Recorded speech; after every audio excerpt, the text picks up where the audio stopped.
Today, I'm really pleased to be speaking to Jon Terry. Jon is one of Outstanding's top 50 Ally executives for 2019, and over a 33-year career with PwC, including as Global Financial Services People Leader, Jon focused on driving change to create more diverse workforces and inclusive workplaces. He also worked to communicate the value of diversity and inclusivity and their role in bringing about societal change. So Jon, welcome, and thank you for taking the time to chat with me today. Delighted to be here, Susie. My first question for you is, how has the world of HR and people leadership changed since the start of your career? Well, gosh, as you say, my career goes back over 30 years. And way back then, HR, well, the words didn't exist. Human resources, human capital didn't exist. It's all about personnel. And people were really seen not so much as assets, but just seen as needed.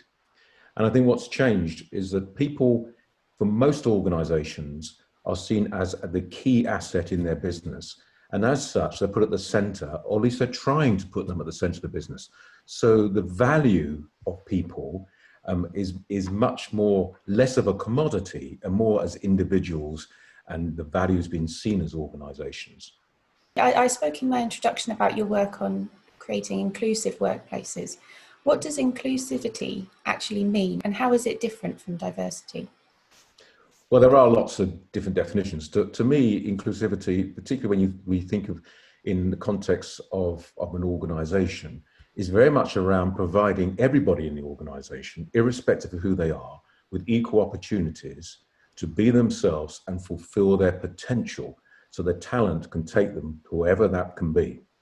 Whereas diversity is counting the numbers. I mean, it's counting how many white men are there in the organization, how many people from diverse ethnic communities, how many women, etc. But inclusivity is around creating an organization which is supportive so everyone can fulfill their potential. How would you articulate the value of diversity and inclusivity to a business and to society? Well, there's lots and lots of research on this. I could talk about the moral arguments, but let's talk about the commercial arguments. Bringing people that have different thinking is the key. So they bring something different to the party. And those organizations who are more diverse in terms of their thinking, and the background and who the people are is a big factor in how people think. It's not the only factor. You can have a lot of people that look like me who have different thinking because they come from different backgrounds, different education, etc. But different thinking brings greater collaboration, brings greater innovation. It brings greater amount of well-being to the organization and people feeling that they can be themselves and belonging. And from a commercial perspective, all that adds up to the bottom line. It brings better and greater commercial benefits to the organization. And in society, of course, that brings greater societal cohesion, which is ultimately what it's all about. Would you say that working with non-profits and non-profit partnerships has a role to play for businesses in contributing to an inclusive culture? I think it's vital, and actually very interestingly, and actually I'm very pleased to see the last 5 years or so, it's shown how vital that is, for good and bad reasons.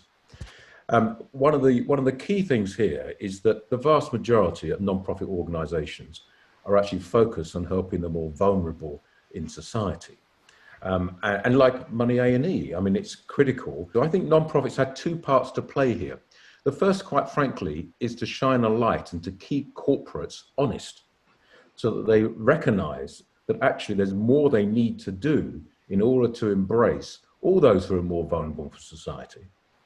And when I mean embrace, I actually mean that in its fullest sense, to give them more opportunities for employment, to ensure that actually they have equal opportunities to grow in an inclusive organization, but also to do their part in supporting their local communities and the communities in which they serve, where their customers are. So I think nonprofits have a huge part to play, and a part of that is partnering with corporates to ensure that corporates not only do their bit, go beyond that and drive change to make society more equal. That kind of leads me on to my next question, which is, what are the biggest challenges facing HR professionals as we hopefully start to come out of lockdown and Covid-19? One of the key things, and I like to see positives in all these challenges, one of the key positives coming out of COVID as we're coming through COVID from a corporate and employment perspective is the fact that companies have become much more aware and understanding of who their people are.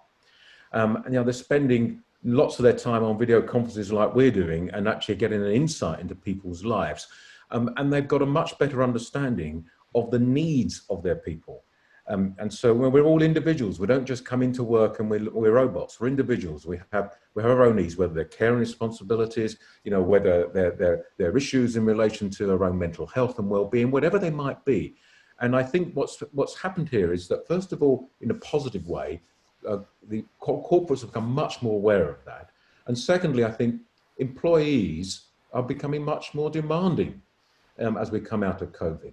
And part of that is about flexible working, that's true, but it's much, much broader than that. And I think that the biggest challenge for HR professionals is to understand that actually their employees aren't one group of people. They're a whole group of individuals that make up their workforce, and they need solutions and way in which they support their people that work for the individuals. And that is a huge challenge, particularly if you have a large workforce. That is a huge challenge. But those organizations that can get up to that challenge and can deal with that in a positive way, they're going to have major advantages. Research has shown that staff are feeling high levels of anxiety, and there's lots of other challenges related to lockdown. And one of those for many people is money worries. Do you think that organizations that there's a need for organizations to support their teams around money, and what's the best way to do that, do you think? Well, the bottom line answer to that is very simple, which is yes. But I think it's a little more complicated than that, of course. What's been very encouraging over the last 5 years or so is that the number of organizations that recognize that actually looking after the well-being of their people is actually really important. But for the vast majority of those organizations, financial well-being is way down the list. And I think what COVID has demonstrated is that actually financial well-being is critically important. And many organizations have already got that. And at the extreme, of course, it's individuals have lost their jobs, or they're not able to pay their rent, and I'm afraid in many cases really struggling to put food on the table. But actually it's much, much bigger than that. It's not just the most vulnerable, it's everybody in the organization. When you look at someone's well-being, financial well-being is an important part of that. I think COVID has demonstrated to corporates that it is such an important part of that.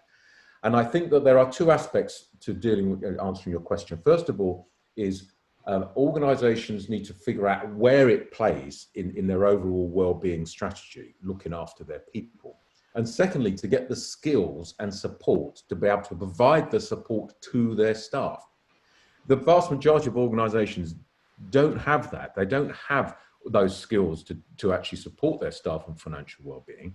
And so having the access to the resources and the knowledge to support them, as the same way they would go in and work and partner and maybe buy in resources on a whole range of other areas to support their staff. Financial well-being is no different to that. And I think this is a really important positive that can come out of COVID as organizations understand the importance of financial well-being to supporting their people in the broadest sense that they need to do. So you retired this year, but it doesn't seem as if you've slowed down at all, as you've taken on quite a number of advisory roles since retiring, including with us at Money A+E.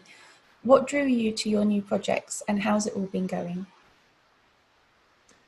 My wife doesn't think that I've retired. She just says it's post-PwC. So we use the term post-PwC after 30 odd years working with one organization.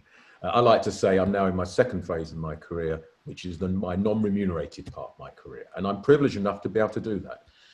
My last 10 years at PwC, the piece that I enjoyed the most out of that was really founding and helping organizations deal with their own diversity and inclusion challenges. And I was really motivated by that. And I decided a few years ago that when I do retire from PwC, I want to spend my efforts in actually working with organizations who are helping individuals and groups of individuals to become more inclusive. So I think to me, that's hugely important. That's part of that comes from my background, but mainly it comes from my experiences over the last 10 years or so.